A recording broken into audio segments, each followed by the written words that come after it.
Aujourd'hui, j'avais envie d'aborder un sujet qui est l'éducation coercitive, pourquoi je suis contre. Donc c'est parti.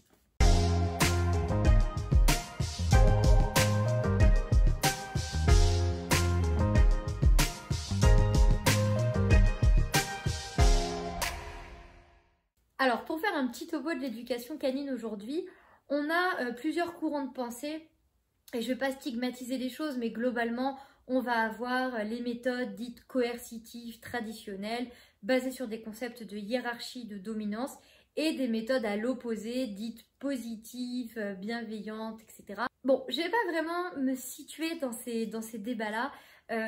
J'avais plutôt envie de vous expliquer comment moi je vois les choses et pourquoi je les vois comme ça. En fait, j'ai eu un démarrage dans ce métier très jeune, à l'âge de 19 ans. Et quand j'ai commencé, en 2009, il y avait très peu en France de connaissances de l'éducation positive. C'est-à-dire que dans les formations qui existaient, on n'avait vraiment pas vraiment le choix. En fait, je ne savais même pas, moi, que l'éducation positive existait à cette époque-là, sincèrement. J'y connaissais pas grand-chose. J'ai un peu suivi voilà, les formations qui existaient. Et puis, j'en ai choisi une parce qu'elle me parlait le mieux à ce moment-là. C'était celle qui m'inspirait le plus. Et je me suis fait former comme ça. Donc au début, quand on m'a appris mon métier, on m'a appris à dominer un chien. On m'a appris qu'il y avait une hiérarchie chez les loups qui était transposée aux chiens. Et que nous, en tant qu'humains, vu qu'on est dans ce groupe chien, on devait se situer comme le chef de meute de son chien. Et que beaucoup de ses comportements, comme le chien qui saute dessus, qui saute sur ses maîtres, le chien qui tire en laisse, le chien qui mordit, c'était des comportements où le chien essayait de se placer en chef de meute et donc il fallait absolument faire une régression sociale de ce chien et redevenir le leader du groupe. Bon, évidemment, je me suis complètement éloignée de ces notions-là, mais c'était pour vous dire que moi, on m'a appris mon métier avec ces notions.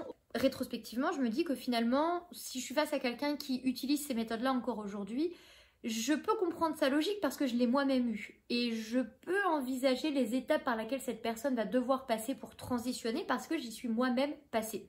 Donc, je vois ça comme une chance d'avoir commencé mon métier comme ça. Pourquoi j'ai fait ce changement? Parce que je suis quelqu'un d'assez logique, je suis quelqu'un qui a besoin de comprendre les choses et je me suis rendu compte que ce que je faisais n'était pas logique, tout simplement. Aujourd'hui, quand on va penser que le chien descend du loup, déjà, première erreur, le chien ne descend pas du loup. Voilà, si vous ne le savez pas, maintenant vous le savez. Deuxième chose, si on pense que le loup fonctionne selon un modèle hiérarchique strict, deuxième erreur, le loup ne fonctionne pas selon un modèle hiérarchique strict. Quand on pense que ce qu'on applique au chien, ce qu'on applique au loup s'applique au chien, troisième erreur, le loup n'est pas un chien, il ne vit pas dans le même environnement, il n'a pas les mêmes enjeux de survie, etc. Ça n'a rien à voir. Il y a une domestication qui est passée par là. C'est au passage, clairement, pas la même chose, un chien et un loup. Même si, bien sûr, il y a des similitudes, ça ne veut pas dire que c'est la même chose. Et tout ce que je vous dis là, je vous le dis parce que je l'ai appris, et je l'ai appris d'éthologues, de scientifiques, j'ai lu des livres, etc. Je vous mets d'ailleurs en barre d'infos une vidéo qui dure, allez, 2 minutes 30 et qui résume extrêmement bien la situation. Et cette vidéo, elle a été réalisée par David Meck, qui est un éthologue, qui a lui-même contribué à l'utilisation du terme alpha pour le chien d'aujourd'hui et qui s'est rétracté quelques années après et qui explique pourquoi et comment. Ensuite, pourquoi cette vision d'éducation coercitive, je suis contre ça? Tout simplement parce que ce n'est pas... J'allais dire ce n'est pas efficace, mais si, parce que ça marche. C'est-à-dire que quand vous éduquez en coercitif, le chien apprend, d'accord? C'est-à-dire que vous pouvez apprendre un chien à ne plus tirer en laisse en coercitif, vous pouvez lui apprendre à s'asseoir, se coucher en coercitif, il n'y a pas de problème avec le résultat. Mais le chemin parcouru pour y arriver n'est pas du tout bienveillant pour le chien. En fait, imaginez bien que vous avez un chien aujourd'hui, c'est pas pour survivre, c'est pas pour aller chasser le bison, c'est pas pour aller au travail, d'accord? Vous n'avez pas des chiens pour tout ça. Aujourd'hui, on a des chiens de compagnie, on a des chiens qu'on décide d'adopter et c'est des êtres qui font partie de notre foyer, qui rentrent dans nos maisons, c'est un membre de la famille, on les aime, etc. Donc par définition, on a envie d'être dans une relation de bien-être avec eux. L'autre chose, c'est qu'on a envie d'être au plus proche de ce qu'ils sont. Et ce qu'ils sont, ce sont des individus, bien sûr, très complexes. C'est pas aussi simple que je te domine, tu me domines, hein. C'est clairement beaucoup plus complexe que ça. Et c'est évident que l'éducation coercitive ne fonctionne pas d'un point de vue éthique, d'un point de vue bien-être du chien, d'un point de vue de ce qu'est le chien. Et en fait, c'est très biaisé, c'est-à-dire que je vais vous donner un exemple concret et je conclurai là-dessus, sinon cette vidéo va durer beaucoup trop longtemps. Mais si vous vous dites, voilà, mon chien me saute dessus parce qu'il me domine, donc clairement, voilà, il faut que je sois son chef de meute, donc je vais le mettre sur le dos, je vais le mettre en position de soumission, puis bon, il va comprendre que c'est moi le chef de meute. Le résultat, c'est qu'il va arrêter de vous sauter dessus, en effet. Et si on reste dans cette logique, on se dit, ma logique fonctionne vu que le résultat est là.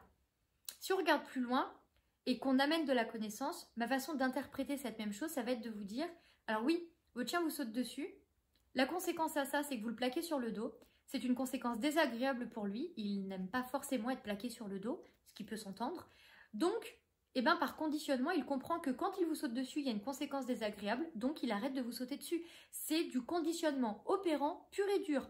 Le problème de ça, c'est que vous y ajoutez du conditionnement classique, fatalement. C'est-à-dire que vous y ajoutez une émotion à ça, vous lui ajoutez dans le conditionnement classique quelque chose de désagréable qui va ternir la relation qu'il a avec vous et ne va absolument pas être réalisé pour les bonnes raisons. Donc, c'est un travail personnel de vous remettre en question, de ne pas avoir peur de vous dire, ok, j'ai toujours dit ça, ou j'ai toujours appris ça, ou j'ai toujours entendu ça, mais est-ce que c'est vraiment vrai ? Dans un sens comme dans l'autre. Et l'éducation positive a aussi ses déviances, donc il ne faut pas croire que tout est beau, tout est parfait de l'autre côté. Il y a toujours une question d'équilibre et de justesse à avoir et de bonne logique, entre guillemets. Et ça prend du temps, c'est un travail quotidien qui ne se termine vraiment jamais, hein, on apprend tout le temps. Et c'est ça finalement qui fera de vous un bon maître pour votre chien ou un bon professionnel pour aider les gens. C'est une des choses très importantes. Donc l'éducation coercitive, pourquoi je suis contre ? Parce qu'elle n'a juste pas lieu d'être. Ça ne veut pas dire que je ne vais jamais mettre de limites, ça ne veut pas dire que je ne vais jamais dire non, etc. Ça veut dire que je le ferai de la façon la plus optimisée possible et je ferai attention à l'émotion du chien et même bien plus que ça en fait. Voilà. Bon, c'était à peu près tout, j'espère que ça vous a plu, n'hésitez pas à me dire en commentaire ce que vous en avez pensé. Et moi je vous dis à très bientôt pour de nouvelles vidéos. Salut!